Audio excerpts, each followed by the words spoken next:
Modern day trucks are a far cry of the utilitarian tools that they once were, and instead have become more high-end family movers for the suburbs with a price tag to match. Gone are the days of the stripped down, rugged toolbox on wheels in favor of more of a minivan with a truck bed. Now, while modern day trucks are impressive in their own right, offering award-winning luxury that can rival that of Europe and anywhere else, a well-equipped 1-ton or larger truck can reach well into the six figures, and half-tons are not too far behind. While the truck market has shifted more towards the high-end trucks, what if you still need a truck to do what a truck was originally meant to do? Be a rugged, dependable, no-frills tool for the job that had modern drivability and part accessibility that won't completely break the bank. Does the cheap truck still exist? No. No, it doesn't. So anyways, thanks for watching. Just remember to like and subscribe. Just kidding. And while the market has made all trucks more expensive as they essentially just become masculinity boosters, you can still find cheap, reliable, good trucks for good deals if you know what to look for and if you're willing to live with a few compromises. This is my new to me 2016 Chevy Silverado 1500. It is the LS trim. It has the L83 5.3 liter V8, 4-wheel drive, and a few other good truck options from the factory that just make it good for doing truck stuff, like a mechanical locking rear differential and an integrated trailer brake controller. Trucks just like this can be had all over the country for well under $10,000, and in some cases under $5,000.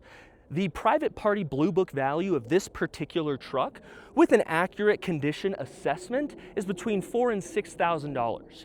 Now, I purchased this truck for less than that under some special circumstances that I will get to later. But for now, that's the value that we're going to use as far as gauging how cheap this truck is. But I mean, for $5,000, this is really a nice truck. It's a 2016, like I said, so making it about 10 years old now. It is a half-ton truck, not a mid-size, so you do get some real truck capability with it. This has a V8, a 5.3 liter Chevy. It has 4-wheel drive. It's a double cab, I think is what Chevy calls this. I have a 6.5 foot bed. This is a LS trim, which would be comparable to a low option XLT or maybe an STX without, I guess, the sport look to it from Ford, or a Bighorn package from Ram. So not quite the very bottom. So you do get some stuff, like I do have a larger screen. Heck, this thing has CarPlay. CarPlay in a car for less than $5,000. That's crazy. This truck also has some nice things from the factory. It has a G80 rear differential, which is GM's mechanical locking rear differential for when I do end up taking this thing off-road.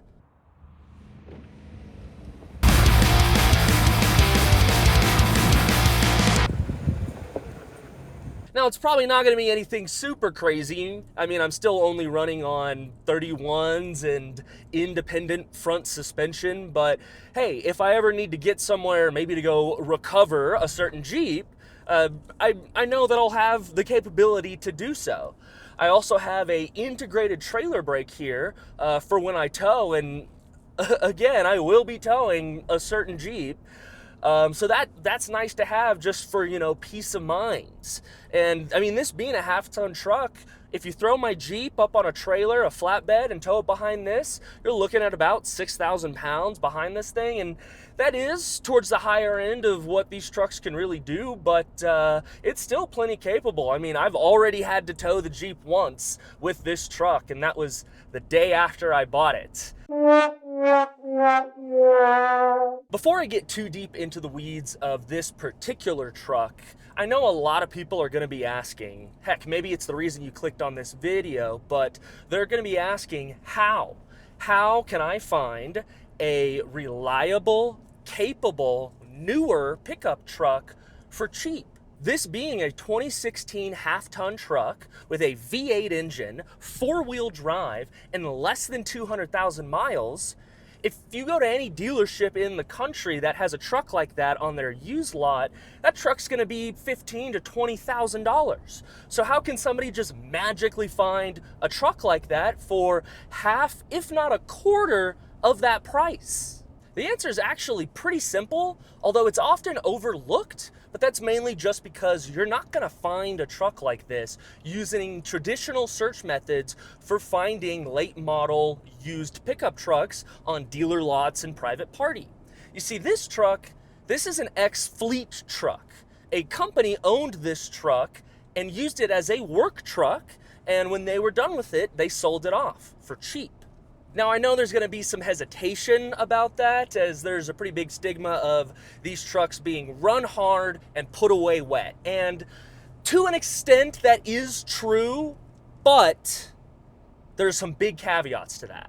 Okay, hear me out for just a second.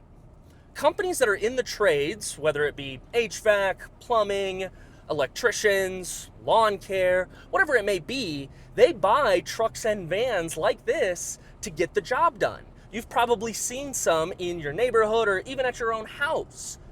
Companies rely on trucks like this to get them to the job, carry everything they need for the job with them, get the work done, and then get them home. Now, larger companies with a lot more capital can probably afford to swap trucks out whenever they please, but most smaller companies can't afford to do that. They need to make sure that the trucks that they have stay reliable. Work trucks like this, they're not used like normal daily driver trucks that your average consumer may have.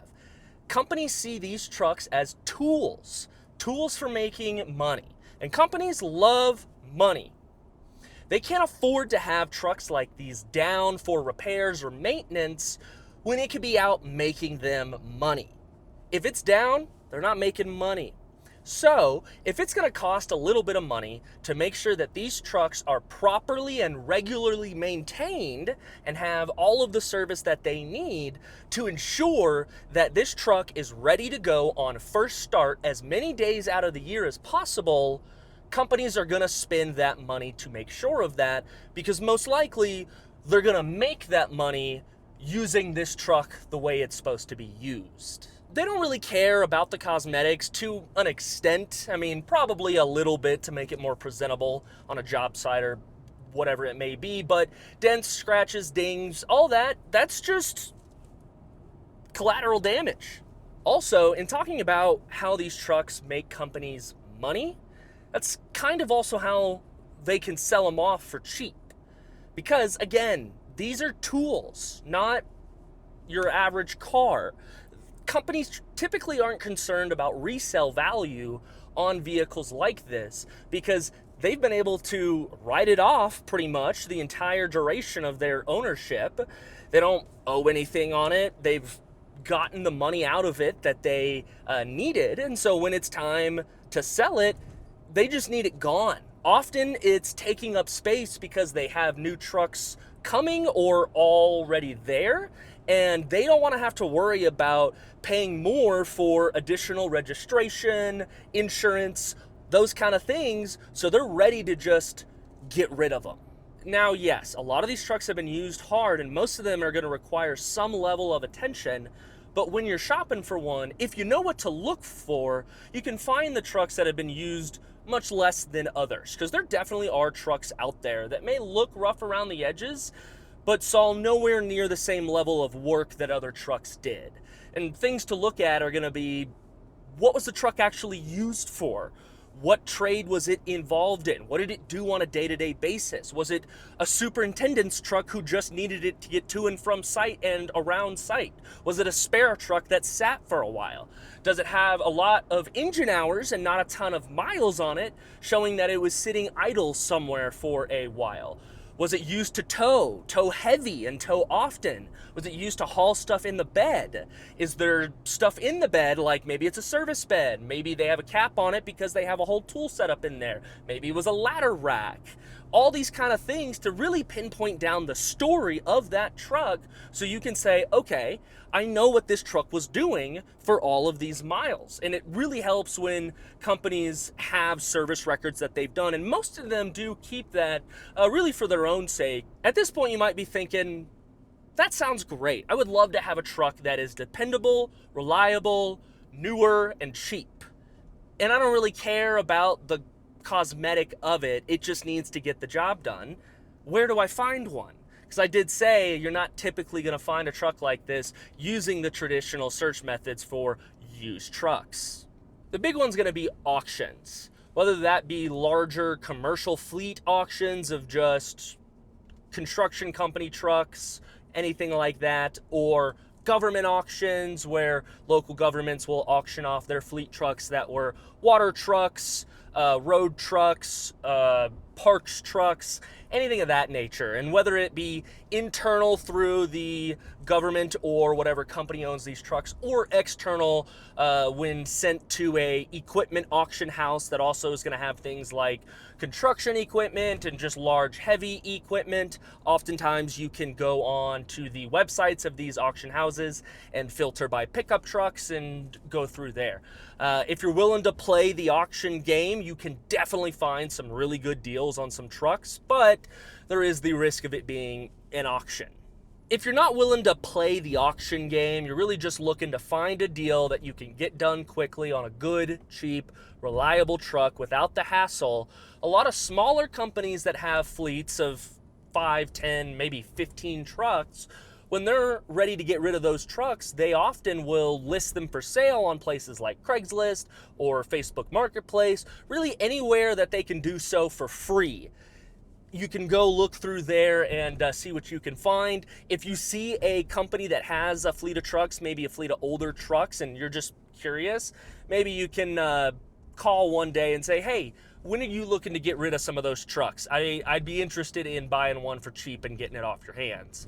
It does take more legwork than your typical used car search, but that's required if you're going to get a good deal. But with only about 10 minutes of my own research, I was able to find a handful of seemingly good trucks across the country for good deals. Granted, most of these were auctions, but these auctions had a good amount of bids on them, were still well under $10,000, didn't have a ton of time left on them, and had reserves met or no reserve.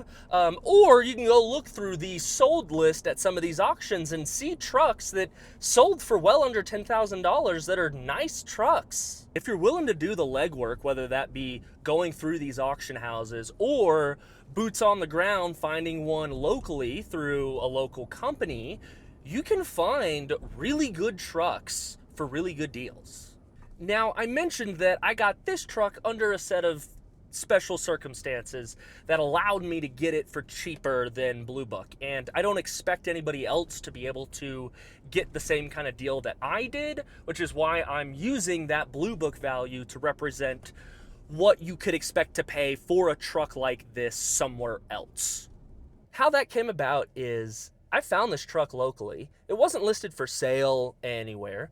I knew some very specific things about this truck that gave me a little bit more negotiation power, and I had a deal worked out on this truck before it was even ready to be sold. And all that is because this particular work truck was actually my work truck. The company that I work for, this was their truck, and this was the first truck that was assigned to me with them. And I didn't have it for a super long time. I put about 5,000 miles on it in under 3 months before they swapped me out. But in that time, I fell in love with this truck. And so when it came time for me to get a personal truck, I needed something that I could get quick, something that was cheap, reliable, and could tow. They happened to be looking to offload this truck, and I just made them a deal of, hey, I can take it off your hands quick, don't have to deal with any other sort of sale, any sort of mechanic, let me just buy it. And they said yes. So I definitely got a bit of a employee discount on this truck, but another reason I was able to get it as cheap as I did is because of what's wrong with it. And when shopping for an ex-fleet truck like this, there's always going to be something wrong with them. I mean, that's just kind of the nature of these trucks. A lot of these companies, they're going to go through and fix and maintain what they absolutely have to, what will keep the truck up and running and driving, but not necessarily the things that aren't required, the more minor stuff or things that don't affect the drivability and usability of the truck. This truck really only has one major issue with it, and really the severity of that depends on how you look at it, but this truck has at least one bad catalytic converter. And the company that I bought this from, they are in a county that requires emission testing in order to register a vehicle. And this truck in its current state would not pass that testing. So that really limited who they could sell this truck to, as anybody buying it would most likely have to worry about getting it registered. Now, I am able to register it in an area that does not require that emissions testing, so therefore for me, not really a big deal. As far as things that are actually wrong with the truck, that's about it. There's really not much else. There is more stuff that I want and need to do to the truck, but I'd classify that more as preventative maintenance. So as far as things that are actually broken or bad on the truck, that's it. It's a great truck. I don't really have any errors on my dash. I have a check engine light for the catalytic converter, but that's it. I ran all the codes and there's nothing else going on with it. Everything else works as it should. Nothing in the interior seems to not work. It's a great truck. It helps that this is also a pretty simple truck, which is what I think makes it so much better of a cheap work truck. Just in the sense of there's less things to break on this truck. I have a manual shifter for four-wheel drive, which takes some of the electronics out of it. That's nice to know that I can just throw that lever into four-wheel drive and it'll work. Really, for $5,000, actually, let's go on the high end of that. The range on Blue Book was 4 to 6, so we'll even say for $6,000 to get a truck like this, that's a steal. I mean, this is a 10-year-old truck.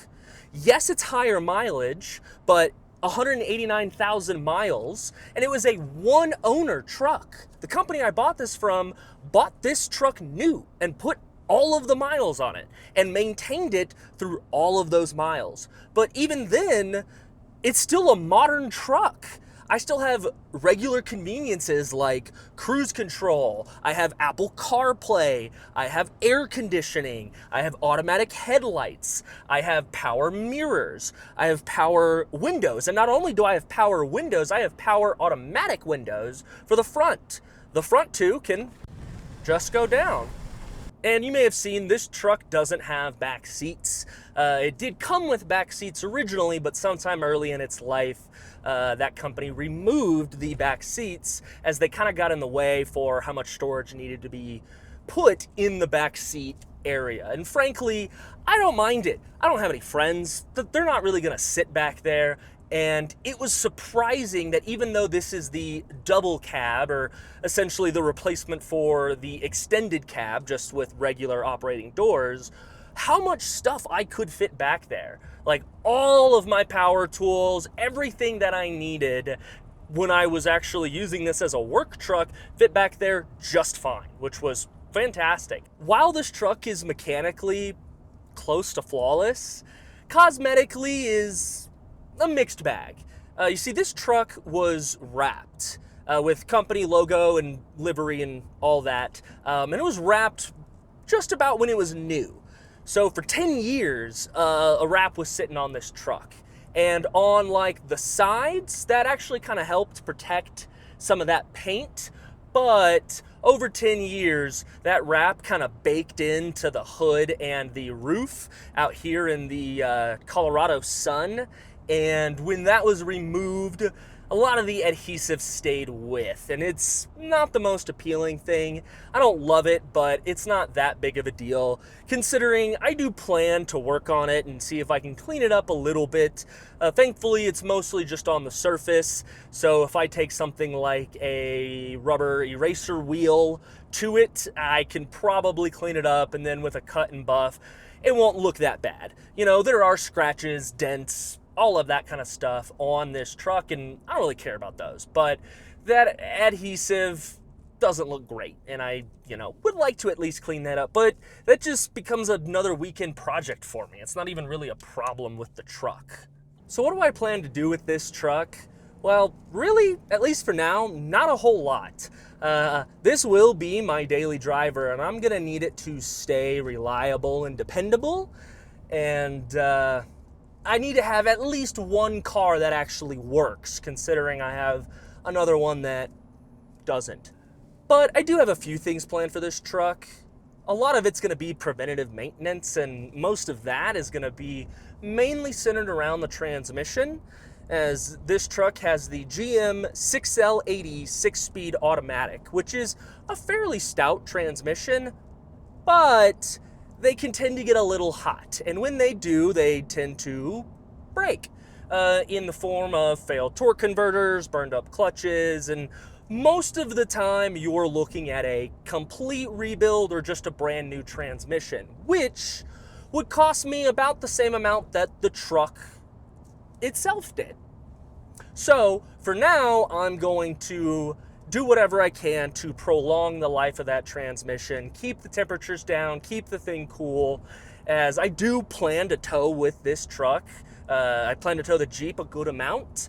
So I'm looking at things like thermal bypass valve. We'll also be looking at aftermarket coolers for the transmission, potentially upgraded torque converters, but that's going to be a little bit further down the line, as another thing that I do want to address on this truck that is preventative maintenance is going to be DOD AFM delete, displacement on demand, active fuel management delete for this L83 5.3 liter Chevy V8, as those are also known to cause some problems with this engine. But with that solved, and with the cooling issues solved on the transmissions, these trucks are pretty much bulletproof. And right now, that's what I'm looking for. As soon as I can have the Jeep up and running, or maybe when I can swing something a little bit more daily drivable, small car kind of thing, maybe I'll start throwing some power at this truck, because in my research of these, as I started to buy this one, I realized that you can throw a good amount of power at these things relatively easily and relatively cheaply. I say relatively very loosely there, but still, they can take a lot of power, and there are many examples of ones having reliable power all over the place. And I think having a ex-work truck, as beat up as it is, as scratches, dents, paint issues, looking the way it does, having that be a full-on sleeper of a built motor, built trans, nasty cam, maybe even some forced induction, while still keeping it looking the same, I think that would just be awesome. I think that'd be hilarious. So, but that's definitely down the road, and a little bit more of a pipe dream for now. But I'm gonna log that away and see what we can do about it later, because yes, this truck does have 189,000 miles, but I'm anticipating I'm gonna get a lot more out of it. So I love this truck. So what have we learned here today? Well, we've answered some very important questions, like, can a truck still be the utilitarian tool of the past rather than just the status symbol that modern trucks seem to have become? Well, yeah, I'd say so. Second, are Jeeps bad vehicles? Yes. Yes, they are. Am I still gonna buy them in spite of that? Yeah, probably. But most importantly, does the cheap truck still exist? Well, that is a resounding yes. As long as you're willing to put up with a few compromises, say cosmetically, or not getting quite the same luxury features that modern trucks have. But honestly, if you're looking for a cheap truck to get the job done, you probably don't care about that anyway, so they're not really compromises. So it's just yes. These are great trucks. Go out and find one. I'm gonna go enjoy mine.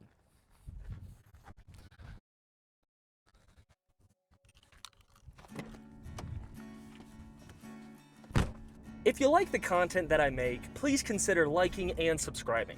I know every YouTuber says that, and it can get annoying, but really, if you like the content that I make, that is the only way to ensure that I can still make it. And I really do love this truck, and I want to do more with it. So if there's something specific you want to see with this truck, or really anything else that I can do on this channel, let me know by leaving a comment. I really do look at those for coming up with new ideas for new videos, as I want to make what people want to see.